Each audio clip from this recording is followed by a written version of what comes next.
and welcome back to the Prism Podcast. My name is Sydney Lish, but you can call me Sid. After 5 years of mentoring thousands of people as a wellness entrepreneur, I figured it was time to create a one-stop shop for you to find all things business advice, health and wellness, success principles, creating legacy income, tangible tips, motivation, and more. The Prism Podcast captures a full spectrum of all the information you need to actualize your excellence. So let's go. Hello, and welcome back to the podcast. I'm so happy to have you here this week. I absolutely love recording these episodes. It is so much fun for me, and I realize and always remember how much I just love paying forward everything that I've learned. I have learned so much in the last 5 years of entrepreneurship and the first 26 years of my life.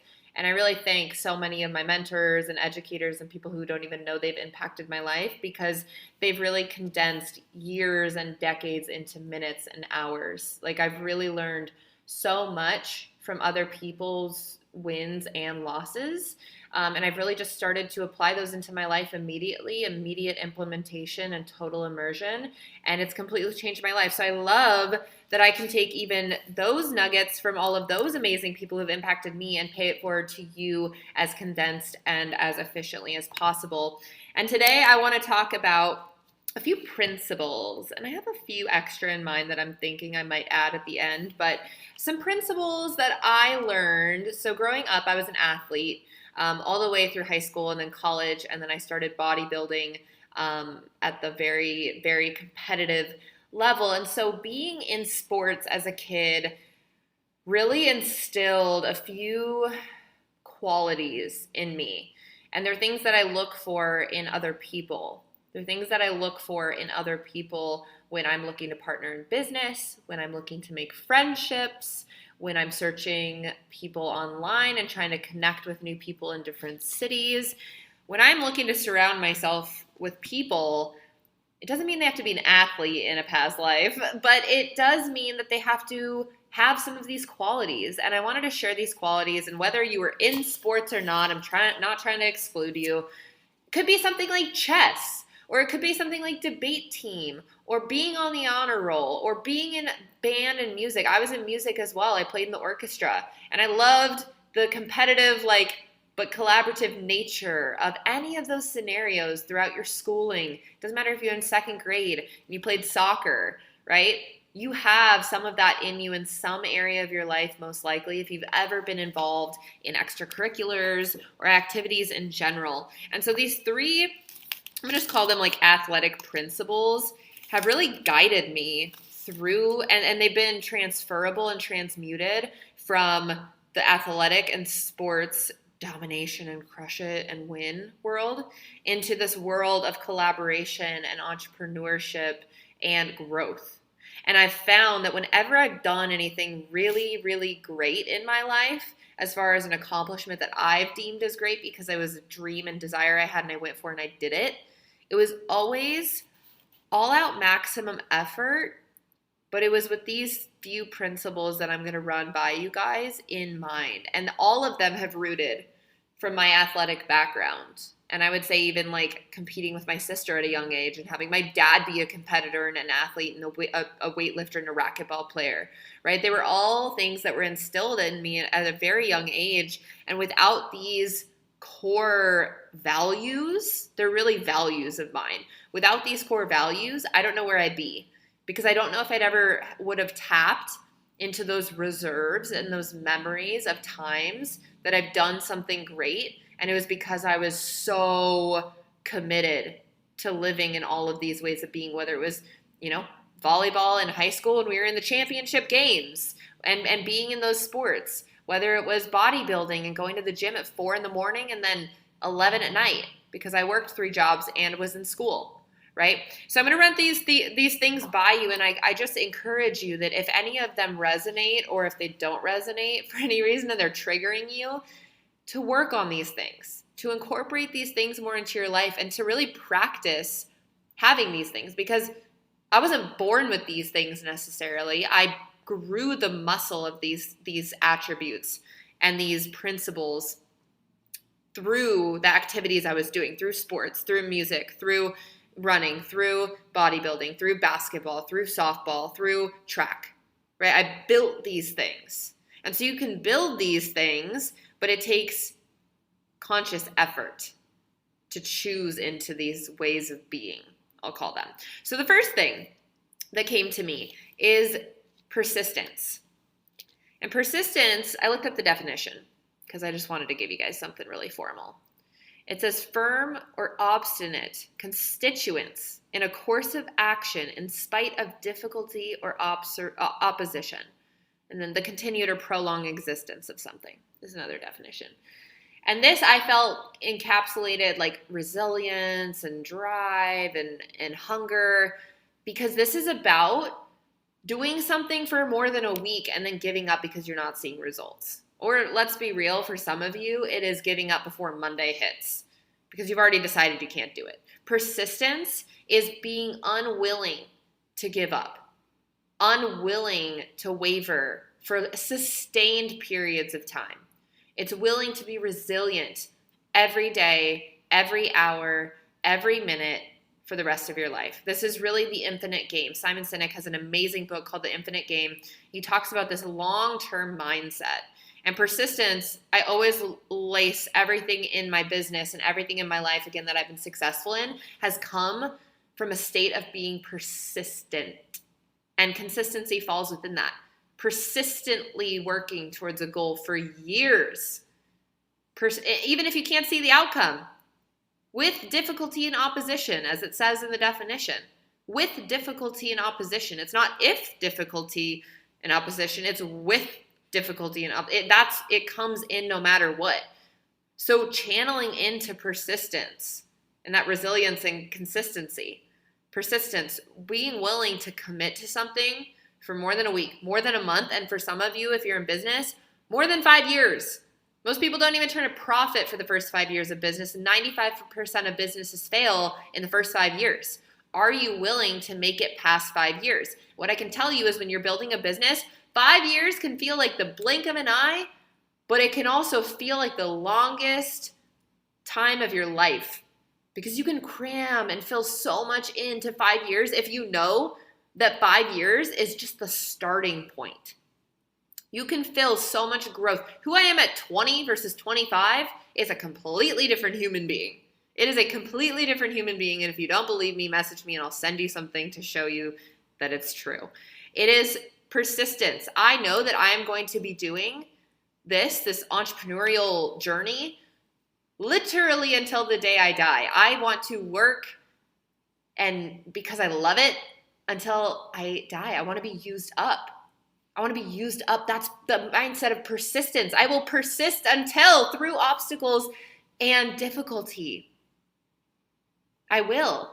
And so if you have that mindset, persistence becomes so much easier. No, like, I'm just going to do it until. I'm just going to do it until. I'm just going to do it until no one can waver me. And I am having that mindset already predetermined in my mind. There is no other option. The second characteristic or principle or attribute is discipline. Discipline. It's a set of rules and regulations. Got another definition for you guys. A set of rules and regulations which are to be followed while undergoing a task or activity. Right? So discipline. What does discipline mean to me? Discipline means to me sacrificing short term for what you want in the long term. For me, it's knowing that if I don't have that bagel that they feed me every Saturday, or they try and feed me every Saturday in my apartment complex, free bagels every Saturday, I know if I eat that bagel every single week, I am going to feel bad immediately because bread and me are not friends. And then over the course of the year, I'm probably going to get really fat. I'm kidding. But seriously, discipline for me is saying no to those things so that I can say yes to other things. What am I saying yes to when I say no to a bagel? I'm saying yes to feeling good. I'm saying yes to my skin not breaking out. I'm saying yes to feeling like I want to go do a workout instead of lay on the couch and eat bonbons and watch TV all Saturday. I know that I'm saying yes to my goals. I'm saying yes to my alignment because I said I wasn't going to eat any bagels and I was going to eat healthy. So I'm saying yes to my alignment, my highest values, which is health and feeling good and having energy. So this could work for anything, right? Discipline when I was bodybuilding looked really intense. It was sacrificing what I want now for what I want most. So I was sacrificing going out with friends, drinking while I was in college for the first 2 years. It was going to bed early so I could wake up at 4 a.m. to get my workout in. It was saying no to eating all the food in the cafeteria that looked so yummy and good, all that cereal. It was saying no to going out on the weekends for years. It was saying no to spending extra money so I could afford to compete in bodybuilding. It was a priority for me. I was disciplined because of what I wanted most. My vision in mind at the end was clear. And that's where discipline comes in. People that are athletes, especially, this is where I see this. If I'm looking to work with someone, athletes is a big benefit for me. I am excited to work with athletes because these things are already ingrained in a lot of their systems. So for athletes, this is like the number one thing I see when I was playing volleyball. The end goal in mind was so clear, to win the championship, to win the state championship. The end in mind is clear from day one of practice for the team. And so we are willing to discipline what we want now, which might be non-conducive to what we want most. And if what we want most, if we truly want it, is the state championship, we're going to be willing to be disciplined and make those radical decisions. Because see, a decision, the word decide in Latin means to cut off, or side means to cut off or kill. So it's to make a cut off or kill. It's to cut off and kill any other option of changing your mind. So when you decide you're going to be disciplined, you don't get to change your mind. You decided. You made the commitment. You are now committed. There is no other option. There's no turning back. There's no going back. Hasta la vista. This is the way you're going. And when you're willing and able to mentally do that and commit to your own discipline, it doesn't feel like you're sacrificing anything. It's a Saturday night right now? I am sitting in my apartment. The sun is going down. I can see all the people going out to happy hour from my apartment because I have a beautiful view, thank goodness. I can see everyone going out, getting drunk, eating too much dairy, feeling like crap tomorrow morning. And I'm not tooting my own horn. I love to stay in on a Saturday night and do things like this. I love it because for me, my end vision in mind doesn't include going out on a Saturday and doing that right now. And, I'm all about having fun. I'm all about enjoying time with friends. But for me, my end vision is in mind. That is not conducive to it. So I will sacrifice what I might want right now, which is to go, chill, relax, whatever, for what I want most, which over time it becomes easier because your vision becomes clearer. Your vision becomes clearer. So your decisions, when you over and over decide to cut off and kill any other option and you decide to step into this new thing or this new way of being, which is maybe staying in, not going out and wasting all your money on booze, staying in and working on your business, right? It'll feel easier because you're going to fall in love with it. You're going to start to get better. You're going to feel good with it. You're going to feel better. And if you don't feel better right now, suck it up until you do. It's like practice. I didn't always want to go to practice because I knew it kind of sucked. But the end mind was winning the championship. So you know what? I was going to work hard that week. And in between, I was going to work harder because we had those games on Friday and Saturday. And I wanted to win. I wanted to win those games. So what's your end vision in mind? And how can you sacrifice temporarily what you want now for what you want most so that you can live a life that most people dream of and never will have because all they do is they give into that temptation of what they want now and they sacrifice what they want most. They get it flip-flopped. We're not about flipping and flopping over here. We're about keeping it straight and to the point. We're about getting it right. This is like my red coming out right now. I'm talking about sports. How can I not be red? Color code test for anybody who's wondering what I'm talking about. Colorcodetest.com. Okay, so persistence, discipline, and the last thing, one of my favorites, is courage. And Brendon Burchard actually has a book. Oh, one thing I forgot to say about discipline. I found this quote in a book called Chop Wood, Carry Water by Joshua Medcalf. It's a great book, easy read.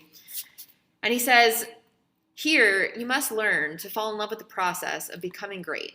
Now go, chop wood, carry water." The premise of that is, in this book, this young man is learning how to become an axe thrower, like a shooter of something, archery probably. And he has a mentor, and this mentor tells him to continue to chop wood and carry water. When it rains, chop wood, carry water. When it snows, chop wood, carry water. And never stop sharpening your saw. And so this resonated with me because discipline is just that. It's when you don't feel like it, chop wood, carry water. Do your reach outs, do your follow-ups, do your connection calls, do your discovery calls, do your personal development, right? Chop wood, carry water. But he says, here you must learn to fall in love with the process of becoming great. Not with becoming great, with the process of becoming great. And that's the discipline. That's the long nights. That's the early mornings sometimes. Fall in love with it, or you're going to get to where you wanted to go. You're going to have the end vision in mind, but you're going to have been miserable the entire process along the way. So learn to love and build a strong relationship with the word discipline, and chop wood, carry water, my friends. All right, so the third thing we're going to talk about is courage. Courage, courage, courage. And I love this. This was never really in my awareness, but Brendon Burchard wrote a book about I think it was 6 high performance habits. I think it's just called High Performance Habits, but I believe there's 6 of them. And the last one is an entire section about courage. And I thought, oh, for high performers, you'd think it would be all, spreadsheets and data and alignment and all this stuff. He talks about courage. And I love this. And I actually asked one of my mentors, because I ask my mentors lots of questions. And one of the questions I asked once was, what do you think my top 3 strengths are? And what do you think my top 3 weaknesses are? And honestly, I don't remember the feedback beyond for the other, 5 things. But the one thing that my mentor told me that he respected about me so much was my courage. And I had never been told you're courageous before. But when he said this, it really stuck with me. And I realized how many times in my life, whether it was bodybuilding or sports or doing orchestra or quitting orchestra or moving across the country from from Montana to California and then going to Bali all on my own last year, building a 6-figure sales business in network marketing, starting my online brand before that.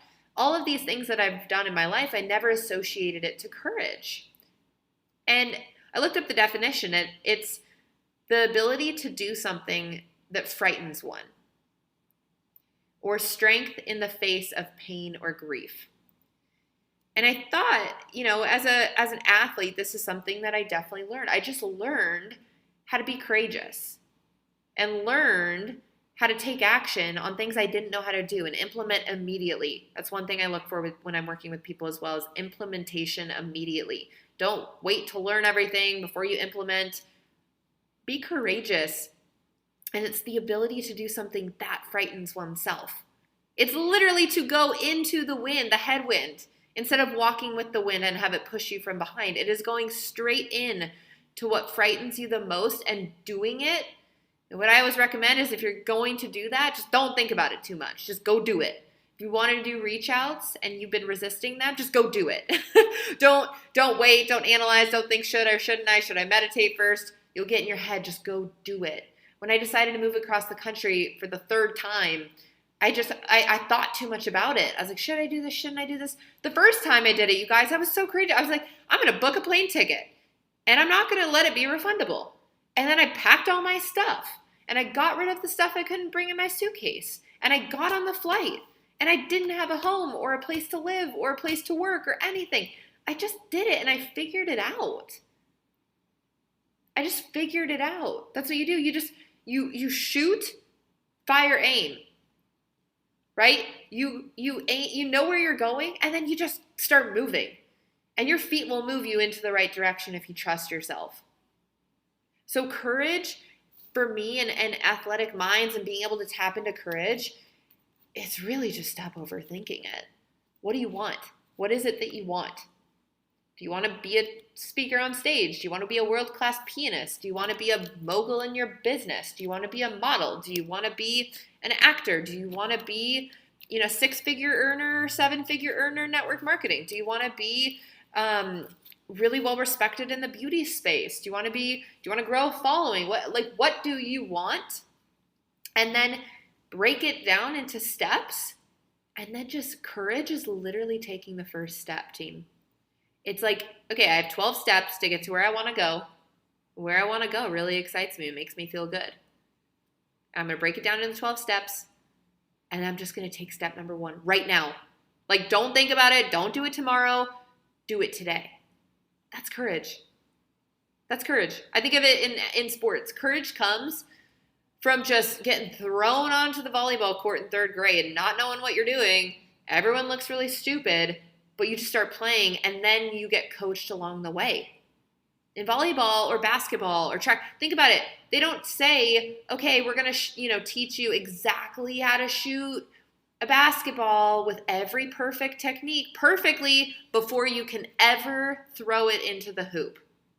You cannot change where the ball goes until you have it perfect. No.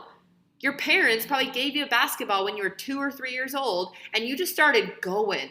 You just started playing. You just started dribbling around. You figured it out. First, you couldn't even dribble. Then you could dribble. Then you could pass. Then you could shoot. But you never made it. And then you practiced that some more. You didn't get everything perfect and learn how to shoot a jump shot by watching a YouTube video. How to shoot a free throw by watching a YouTube video. How to dribble a basketball. No. Your parents gave you a ball and you were courageous because you didn't forget how to be. We're all born courageous. I really believe that. We're all born courageous.